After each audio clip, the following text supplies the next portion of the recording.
accident. Creating individual success is like having a recipe for a great meal. It only works if you know how to use the ingredients. As a best-selling author, entrepreneur, business coach, strategist, and champion, the Lewis Howard Live Show provides you the insider's view on winning. All we do is win, win, win, helping you become the best version of yourself.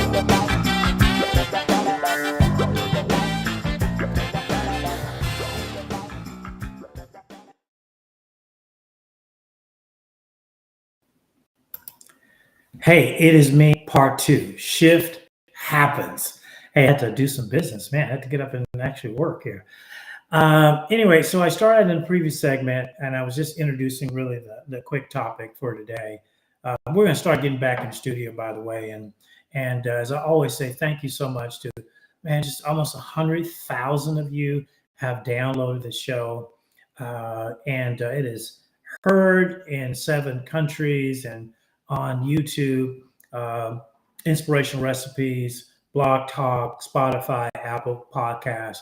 This thing's it's all over. So best thing that I would appreciate is tell a friend, share a part of the concept, because everybody needs a little help sometime. If you don't need it today, just wait a while. It'll come around for a need.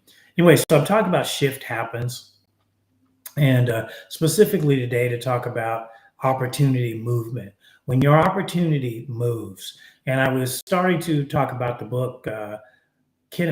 Kenneth Johnson wrote a book many years back called Who Moved My Cheese?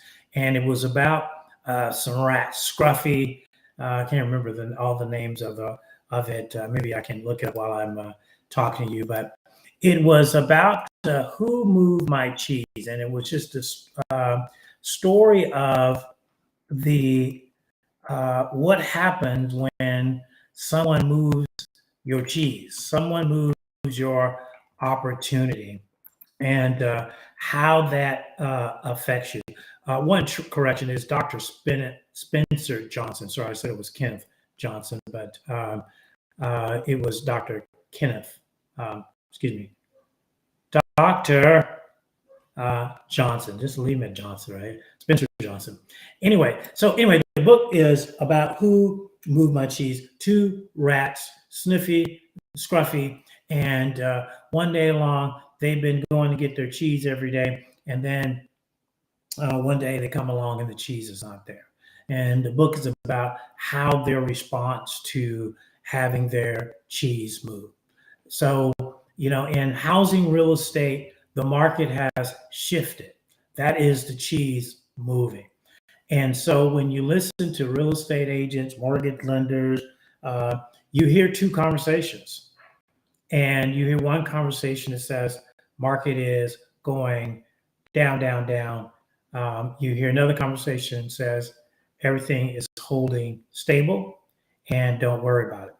But you have to decide what information, what research, what market statistics that you believe. So, for example, all I'm hearing is, inventory, interest rates going up, and nobody's buying, nobody's doing anything. Well, I happened to talk directly with some folks that work for a bank, and I was rather surprised at what I heard. And what I heard was people are still coming in every day getting lines of credit. People still coming in every day pulling out thousands of dollars to go buy a Tesla cash that is, or a Mercedes cash. Okay, nobody's putting money into CDs. So what does that say? Those people obviously do not believe that the market is crashing or falling, or otherwise they wouldn't be going out paying cash for a new car. They would be trying to look for a used car or no car at all. So it's all based on your perspective. It's what you believe. It's what you see. The numbers are the numbers, but I can make the numbers say anything I want to. The media will say whatever it is convenient for the story it wants to tell.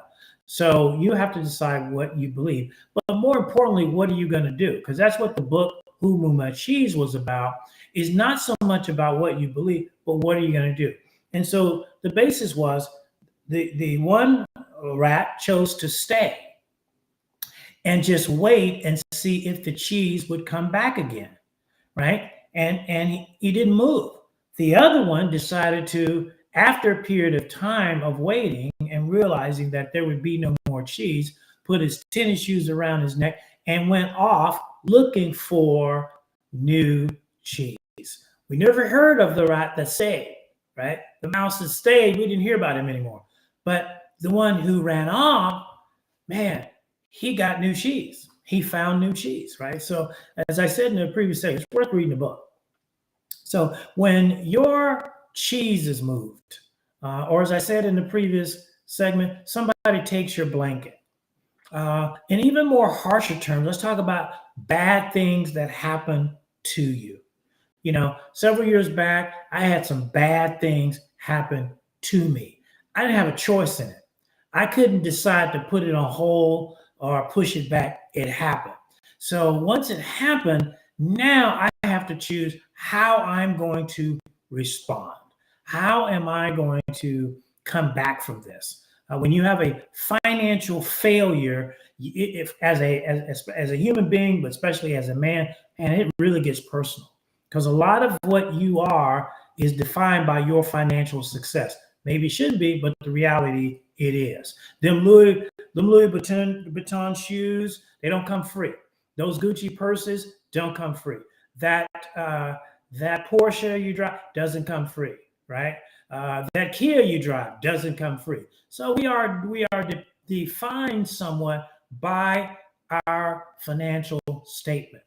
And whether that financial statement is 10,000, 20,000, 100,000, 10 million, 100 million, a billion, you're defined by it. So imagine somebody taking a grenade and blowing a hole in your financial well-being without your permission. What do you do? What do you do? Right? And so you have to have always understanding that the one fixed thing. So the one fixed thing about you, if the opportunity should move, my dream should not. So in the Who Moved My Cheese, the one rat decided I'm going to have cheese because that's my dream. So I'm going to make a move to continue to have my dream. So sometimes we do need to make a move. And so a lot of real estate agents, a lot of mortgage folks are reevaluating themselves. Business is down half, interest rates are up twice. And so you have to decide. Buyers are taking longer to make a decision. Sellers are trying to hold prices. So you're just getting a cadre of things that are happening in the middle of shift happens. So you don't have to shift, right? Not necessarily, but sometimes you might need to. You might need to change your business strategy. You might need to change some partnerships, some opportunities. I don't know. That's up to you. That's up to you. But I'm just saying, in principle, opportunities are going to move, right? And you have to be the one to stay fixed and stable so that you're not all over the map. As one of my friends said, you're not a road lizard. You're not just scurrying all over the road. You have a destination. And so we're looking at this market. It's not permanent, right? That's number 3. You have to remember any change is not permanent. It's not like this is the market that you'll have for the rest of your life, or this job loss is the last job you'll ever have, or that spouse you had was the last one you ever had. It's not permanent, but you can make it permanent. So here is principle number 2. Okay. Number 1, you got to make a move. But number 2 is never make permanent decisions in temporary places, right? When something changes, it's temporary. Okay. So you don't want to make a permanent decision in a temporary place. Okay. You want to be able to keep flexible in your mind, but also keep stable. I'm not going to turn in and get out of real estate and just, I'm going to go do something else. There's so many people are what I call migratory. And migratory, you know, to be honest, it looks cool. You know, there's a migratory thing happening right now for Arizona. Every other person I've talked to is moving for Arizona on a 12-month basis, right? They used to go down for 6 months. Now they go down for 12. So they're migrating because Arizona sounds better, feels better, house is cheaper, sun, you know, so forth. And okay. And that's good. And it sounds like that. You know, I'm moving to California.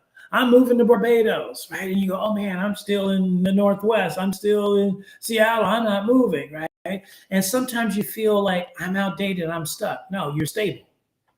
Migratory means I'm trying to go where the next meal is, the next food or whatever it is, okay?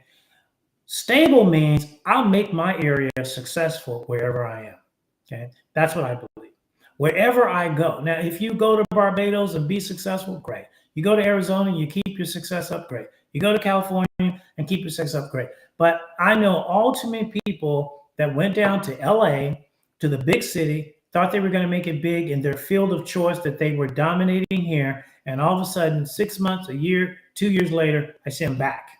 Like, what happened? Well, it was the this and that. People are plastic, people are transactional, right? Bottom line is that it wasn't a good move for them. And I never heard anybody say, man, that was not a good move for me. I should not have done that. Okay. They'll make excuses and reasons and logic of why it didn't work. But the bottom line is it wasn't a good move. So number 3 or 4, where make sure you have a wise strategy. Make sure you talk to people maybe that's been through what you're going through, other real estate agents, other mortgage people, other builders, developers, investors. Somebody's been through what you're going through. Have a conversation with them before you make a major decision in a temporary place. Get some counsel, get some guidance. You wouldn't go into a major court case and try to defend yourself without counsel, not in your right mind. Okay, you're going to get some counsel, right? It is sad to say this, and this is not an indictment. This is an observation. People care more about what's on their food and in their food than they care about their dream, their vision, or their legacy. They care more about supersized fries. Did I get extra ketchup? Did you put enough cheese on my pizza? They want extra on everything that they're eating that's going to digest itself away. But when it comes to their things that matter, family, friends, finances, health, wealth, and wisdom, just give me the regular. I don't want the regular. I don't want the regular. I want a supersized life. If you supersize my fries, then supersize my life. Okay. If you supersize my biggie cup, then supersize my financial statement. I want it all. And so just think about that. What's your plan during the shift? Are you going to be like the one that just sits around and wait till it passes? Or are you going to strap on and get out there and just go take a look and see what opportunities are out there? You're going to have to do something. Zero is not an option. So as I said, shift happens. It's happening. The question is, what do you do with it? So, hey, tell a friend. It's always exciting to just jump on. And like I said, I'm live on location doing this, which I rarely do. But and we'll be back in the studio continually as fall sort of kicks in. But it's always enjoyable to hear you guys. And it's always good to get you guys feedback, thoughts on Facebook, IG, Spotify, Apple Podcasts, people around the world reaching out. And like I said, over 100,000 of you have listened to the show. And so appreciate that. Hey, we'll see you again on another edition of Lewis Howard Live. I approve this message. Every great champion knows that success, overcoming, and winning in life is no accident. Creating individual success is like having a recipe for a great meal. It only works if you know how to use the ingredients. As a best-selling author, entrepreneur, business coach, strategist, and champion, the Lewis Howard Live Show provides you the insider's view on winning. All we do is win, win, win, helping you become the best version of yourself.